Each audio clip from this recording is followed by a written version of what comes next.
Thank you to Brenna for that lovely introduction. And many thanks to the UCSF Graduate, Student, and Student Professional Association for this unanticipated honor. My heartfelt thanks to the Marshall family for their support of the UCSF Last Lecture Series. Good evening to all of you who are here in person with me today. And thanks to my family who just, despite all the craziness, always just somehow makes it work. And good evening to all of you who are joining us online today. Your presence means more to me than you'll ever know. As you can guess, no one ever expects to deliver a last lecture.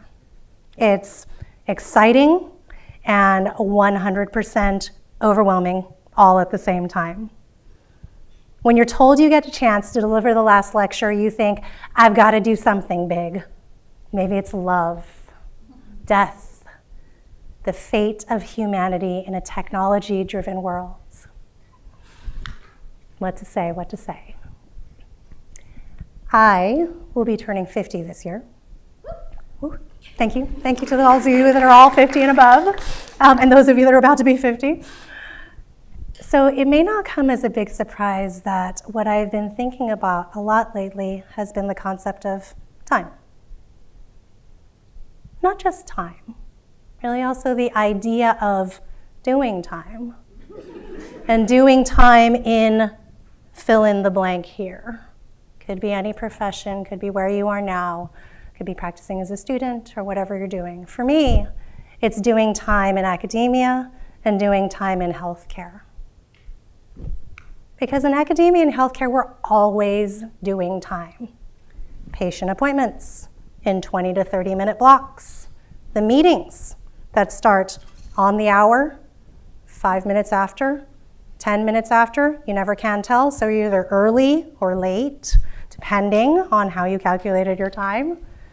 And then always the challenge, of course, of making it somehow magically from an online meeting to the one you have to be in person, all the way across campus.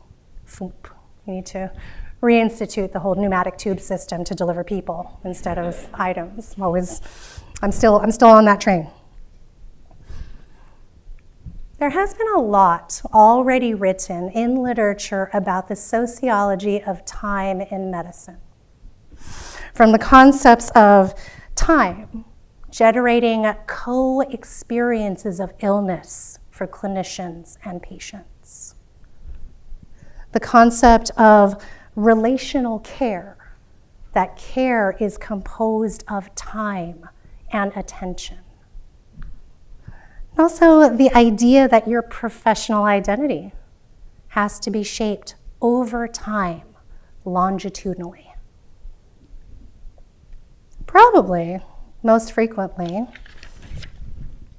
sociologists and philosophers distinguish between the concepts of clock time, which can be measured, and lived time, which is experienced. So tonight, I'd like to share with you some of the reflections and observations of time that I've been having to see if any of them resonate with you.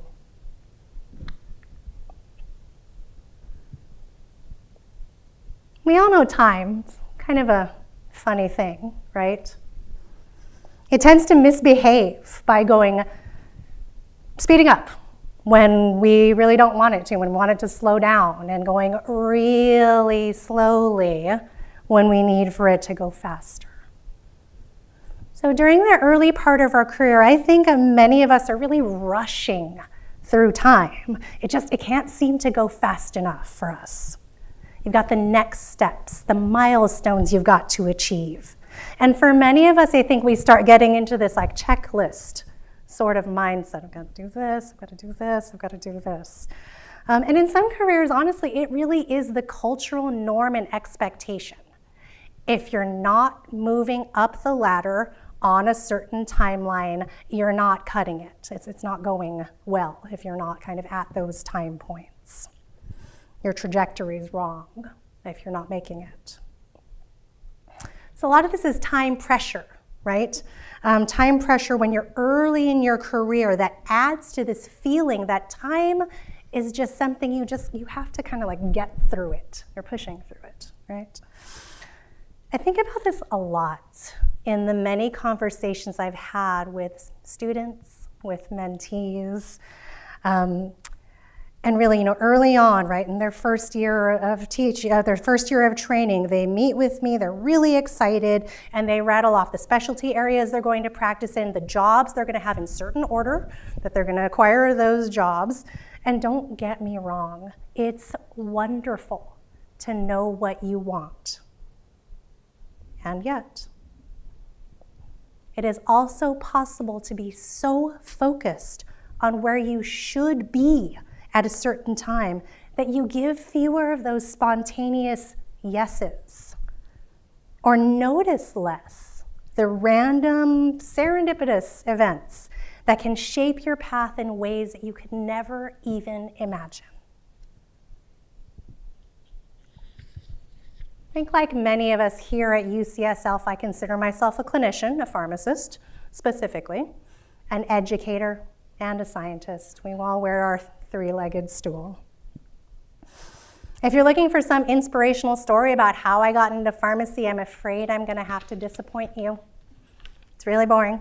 I just really liked my pharmacology class at UCLA, and so I was like, I'm going to look at careers in that area. But I too am no stranger to moving fast in your early career. I applied to pharmacy school before I finished my bachelor's degree.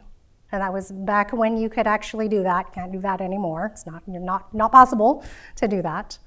And I literally wrote one of my application essays about being at the start of the starting line at a race, ready to run when the race started. So I began pharmacy school just as I was turning 21, which was really helpful given all of the social events that happened in pharmacy school. We'll not say more. And I rushed through everything like everybody else, right? It was classes, extracurriculars, exploring a new city, San Francisco, learning about it and all the quirks and beautiful things about it. With classmates, trying on leadership roles, late nights studying in those S rooms with too much caffeine, traveling to conferences, trying on our formal wear, learning how to network, residency applications. Time goes so fast. Or at least it feels that way when you're in your graduate programs, right? It's just everything rushes so quickly. I too could not wait to move on to the next thing, who I was going to be. I've dedicated most of my career caring for people with HIV, and some have asked how I got to doing that.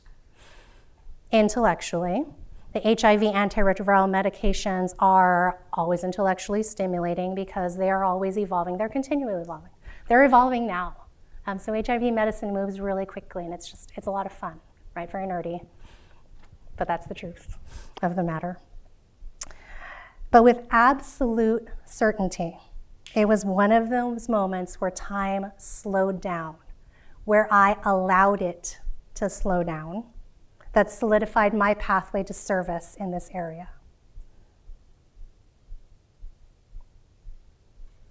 So as a fourth-year pharmacy student barreling through rotations and kind of gunning towards graduation, I was fortunate enough to have a 6-week rotation on the HIV inpatient service at Zuckerberg San Francisco General Hospital.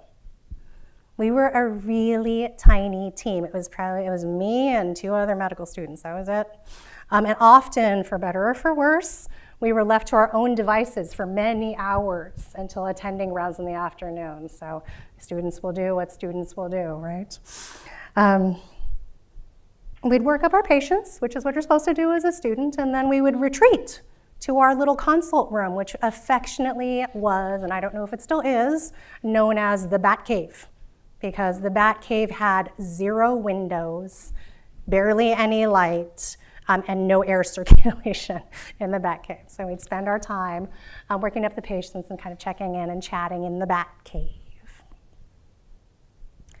On one of those rotation days, a new patient was admitted who was quite ill.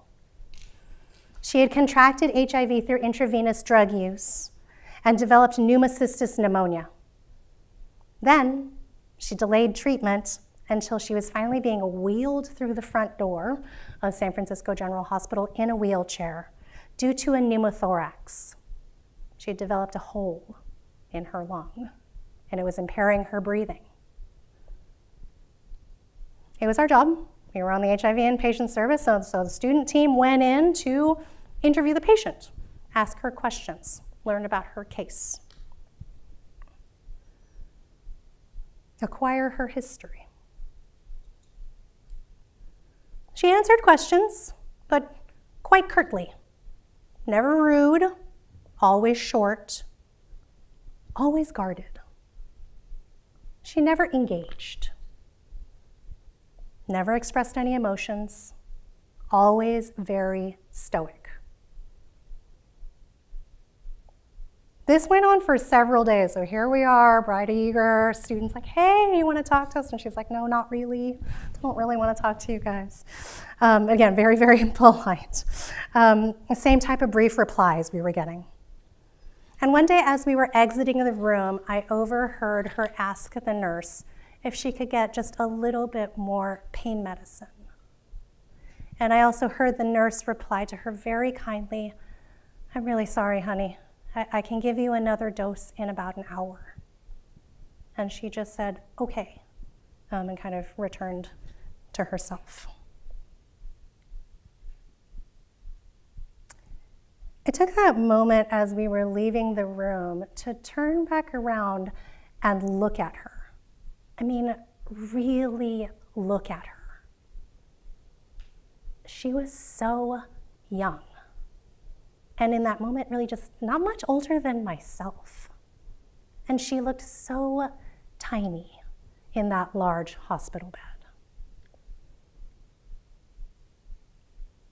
Somehow magically in that time stood still moment, I felt the space between us shrink infinitesimally small as I wondered what tricks time had played and life had played to bring me standing here in her room with the student team and to leave her there in that bed with a hole in her lung, trying to recover, waiting to get on HIV medications.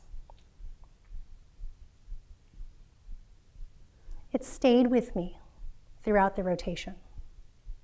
It still haunts me to this day. Our little team did persist, have our adaptability and persistence in visiting her. Still the same brief, stone-faced answers that we got from her, asking a few more questions, when would she be able to go home, and mentioning, little things, starting to share tiny details, like she really missed her cat. On one of the days, it happened to fall on her birthday. She was going to spend it in the hospital. We students were not studying, but hanging out at the hospital gift store. Don't ask why. And on impulse, I told our team, hey, let's buy her a birthday gift. And they were like, oh, okay, sure, let's buy her a birthday gift. And so I found in the hospital gift shop a Beanie Baby. It was a little cat, little black cat, little pink nose, tiny little thing, probably fit in one hand. And so if you all know anything about the 1990s, Beanie Babies were viral before viral was a thing. Before Labubus, before Squishmallows. People were crazy about collecting Beanie Babies. But we all shelled out, our $3, on our student budgets, our $3 to purchase this Beanie Baby. We we didn't wrap it up because we didn't have anything to wrap it up with. But during that day, during afternoon attending rounds, we presented her with this little gift. She received it with both hands and was quiet. Just a moment.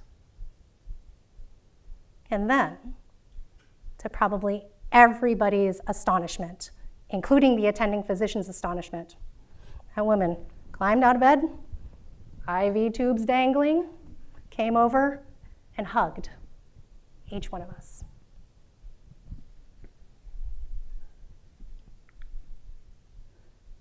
It's never a guarantee, but it is a requirement. Time is required to facilitate connection. The moments that are going to stay with you are not going to be those moments when you check off that milestone off your list. They're going to be those moments when someone finally lets you in. That connection, nurtured by time, even just the briefest amount of time, is a huge privilege. And it's those types of fleeting moments that can define a career.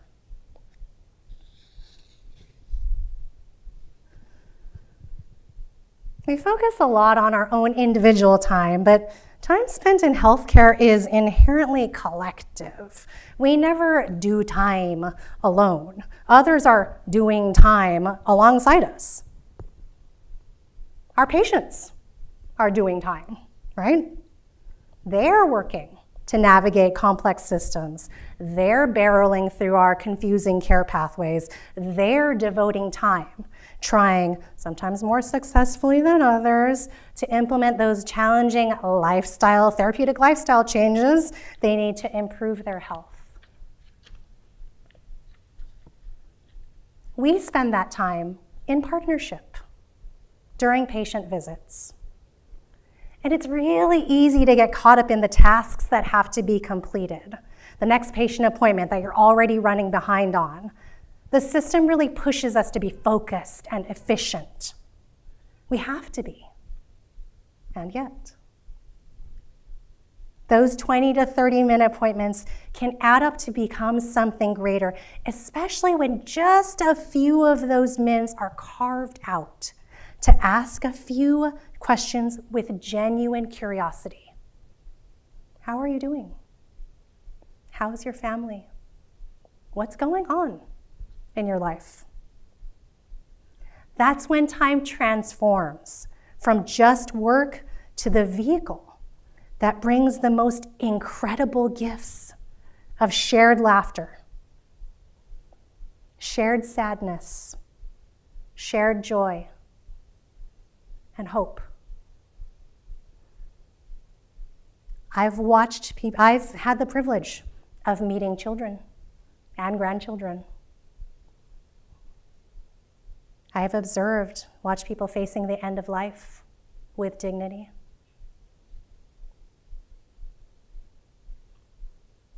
I've had the privilege of hearing stories about the twisting paths that people take to be where they are today, not only in just their health, but in their lives in general.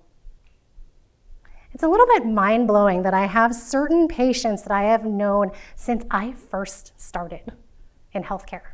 That's a 20-year relationship with some people. And they've come and they've educated our students. They've come and they keep coming to clinic, and I continue to have these ongoing relationships. That invested time can foster these long relationships that are built on trust, as long as we don't live outside of it. Healthcare is challenging, right? We're sharing this space with our patients, and we're part of this microcosm. It's imperfect, it's flawed, and it is quintessentially human.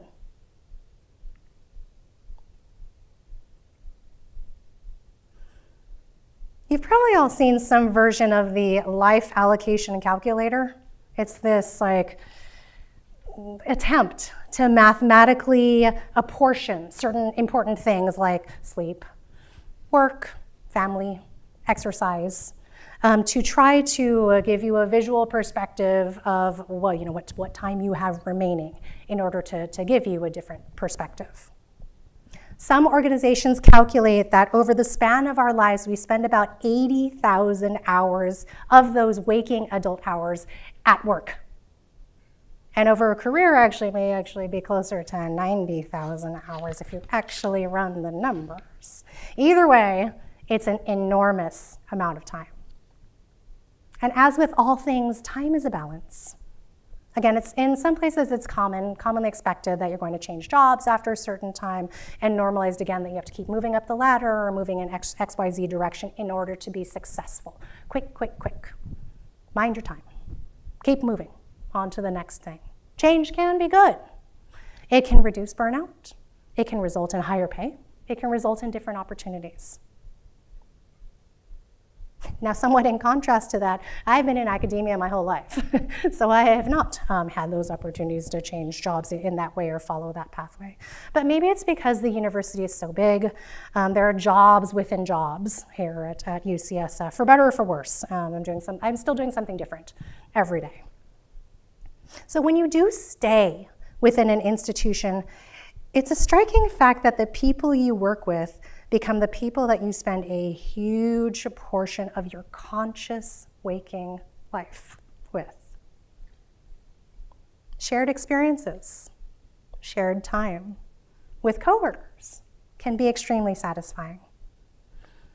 There can be a great sense of working together towards similar goals, and a shared sense of building together, or a sense of, wow, we're really going through it right now.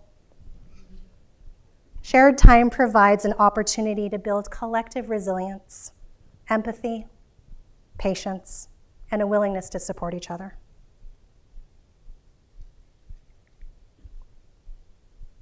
I've had the good fortune to practice at the UCSF Women's HIV program here on Parnassus since 2004. We've had some clinic members come and go, but also amazing people I've worked alongside with for years. 20 years seems like a really long time to stick around in a single clinic, but there are so many reasons to stay. I'm continuously learning from all of our amazing clinical staff and our doctors, our nurse practitioners, our nurses, our medical assistants, our mental health professionals, my phenomenal pharmacy technician, our research staff, our social work team, our program staff, our administrative leaders. And it's not just learning what they do, or even, the technical aspects of how to handle certain clinical situations. Devoting a significant amount of time to practicing with this incredible team of people has taught me more about the kind of person I want to be. I get to share joys. I get to do slightly odd things, like today, opening up the day with laughter yoga, and revel with others in our patients' successes. I see heartbreak and observe clinicians carry forward, caring for others, even when things are rough around the edges for themselves. I see people checking in with each other, because that's what a team does. Clinic challenges me every day to continue to grow and to become better. And even if for just that one little piece, I can't think of a better reason to justify the enormous amount of time I've shared with other people in the clinic.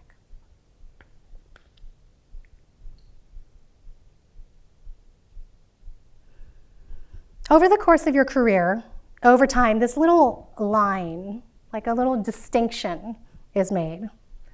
There are the people you work directly with, and then there are the people that move alongside you in parallel time. These people may work in different units, work in different disciplines, they may be from different institutions, and these relationships may have started from having trained together, from being colleagues, or they may be those deep, pre-existing friendships you had before you were even a working individual. You don't share tasks with these people, but you share context. The same pressures, the same system constraints, similar emotional landscapes. Your timelines run in parallel, and these are the people that become your sounding boards. They're often the ones that really, you don't come to them for technical answers, but you come to them for interpretation and confirmation. Is this normal? Am I seeing this clearly? How would you handle this? These are the people that are close enough and wise enough to understand but they're distant enough to also offer perspective. The time with these people is sometimes stolen. Hallway conversations, quick messages and check-ins, almost monthly research catch-ups, text messages conveying supports and frustrations, after-work happy hours. This parallel time with colleagues, not colleagues and friends, provides support and space for reflection that's different, but just as essential as the time built within formalized teams and structures.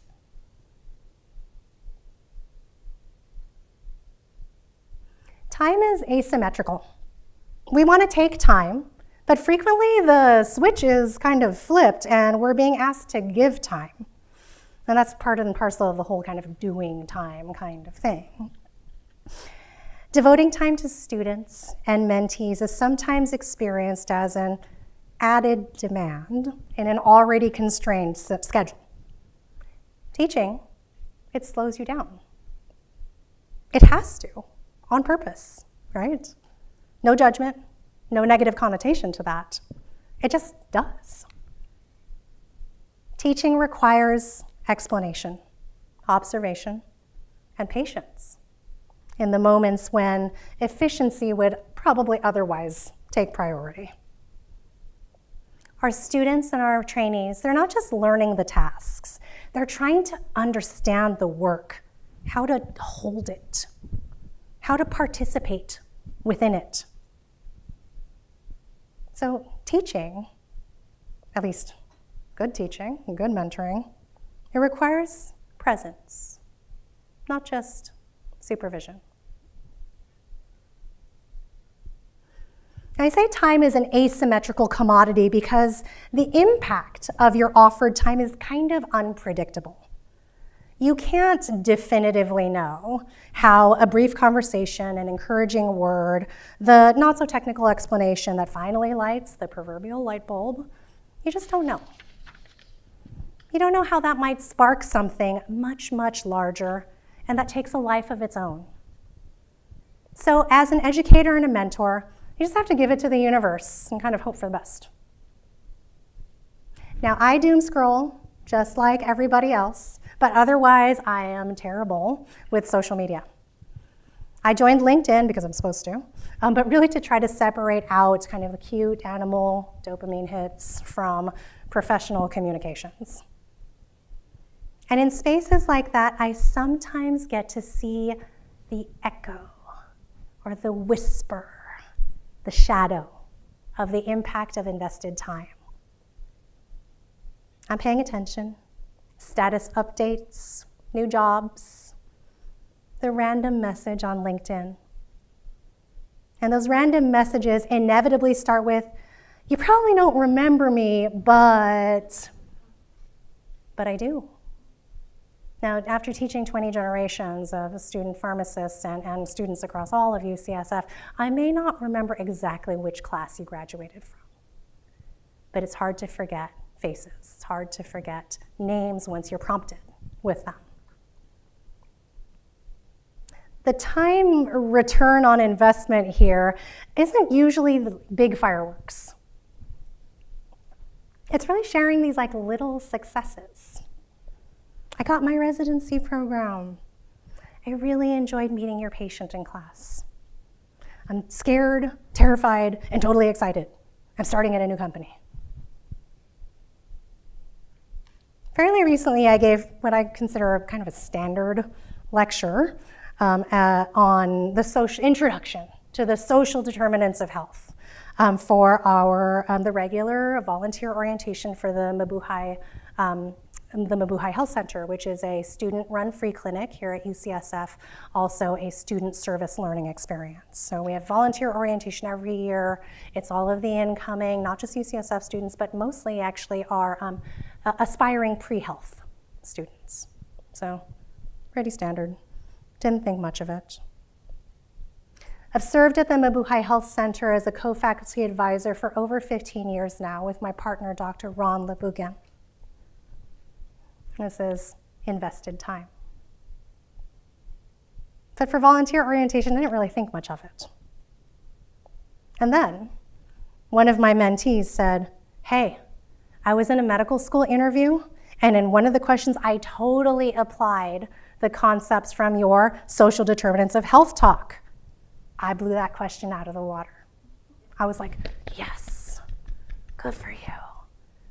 That person is now a medical student at UC Davis. But it would be silly to take credit for that, right? You can't. You should never assume that any time that you invested was like the key driver to someone else's success. That's ego. But it does feel good to think that you played maybe just a small part. It is an incredible privilege to watch students and mentees take their journeys through careers and through life. And all that starts with invested, asymmetrical time. Okay, so maybe it's not that time is completely asymmetrical. Time is probably really more circular. Careers, yours and others, are not only built on your time, but on the time that others have given before you. I am aware that I am a product of those who have been generous with their time, who maybe took a risk and invested their time and attention in me. In some cases, I honestly cannot figure out for the life of me why they did, but I sure am grateful for it. The time given to you by mentors may not be formalized. It may manifest as them simply letting you into their world to observe. The time that mentors spend passing on technical knowledge is really small compared to the time that they unconsciously spend modeling for you how to think, how to be, how to give your time to others. They take the time to introduce you to others who may also give generously of their time. They spend time to open doors and clear pathways for you. When time is gifted to you in this way by mentors, it makes it really easy to turn around and give it back to those who are coming up next, our students and mentees. And it becomes this lovely circle of growth and shared and experienced time.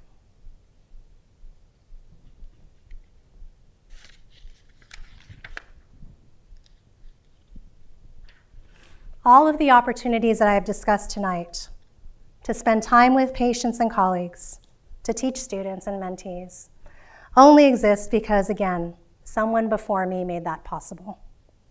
The luxury of time and the opportunities that it brings is generational. I am a very proud daughter of immigrants. My mom and dad are both from the Philippines, and my mom trained as a nurse and came to the United States all alone in her 20s through a hospital-sponsored nursing program. She had some early jobs, but she spent the bulk of her career at Sharp Memorial Hospital in San Diego, first as a nurse, then as a lead, then as a nurse manager, to accumulate over 32 years of service. Somewhere in between juggling work and us unruly children, she also managed to get her NP degree. She also sponsored my grandparents to come live with us for a while my youngest sister was still an infant. And despite their older age upon immigration, they went to work too. They had other children that they had to help provide for.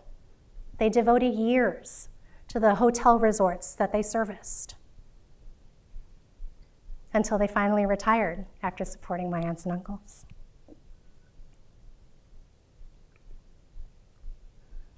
We also come from a military family. My father served 20 years in the U.S. Navy and was often at sea for many months at a time before coming home.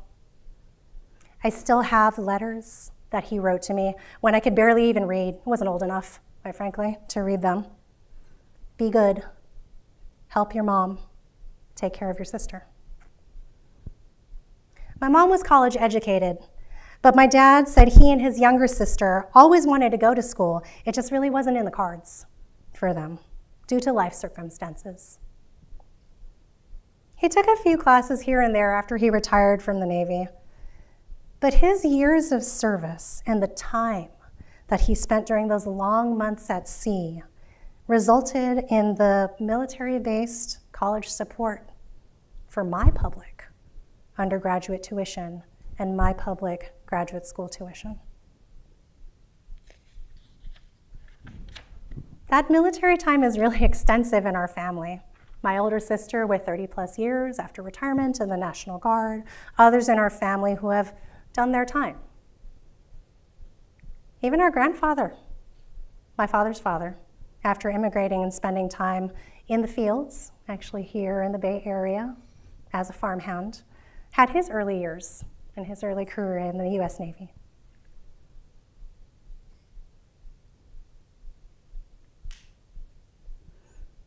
In family, time becomes an investment across generations, and it becomes more finite.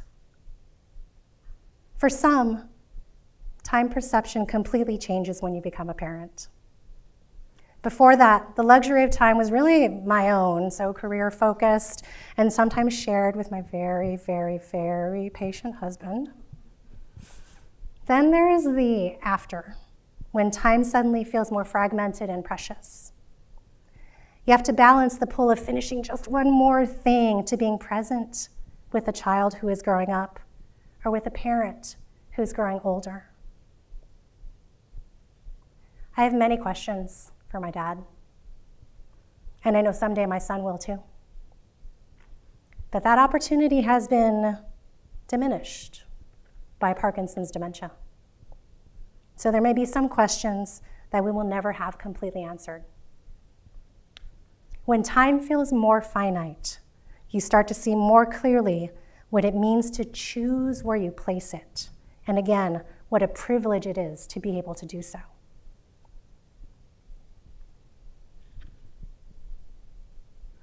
The shape of doing time is tricky. It's quick when you let it, and slow when you're present with it. Time is not ours alone. Time is shared. It runs in parallel. It runs in circles. It comes around again, and it's grounded in legacy. There never seems to be enough of it.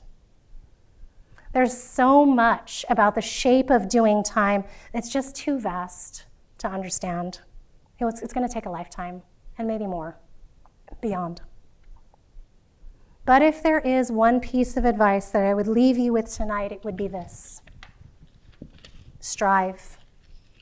Strive to give and receive time wisely, but generously, with patience, with intention, and overall with love. And I promise you that this will carry you gracefully throughout doubtless challenging, often surprising, and sometimes heartbreakingly beautiful career and life moments. Thank you for your attention tonight.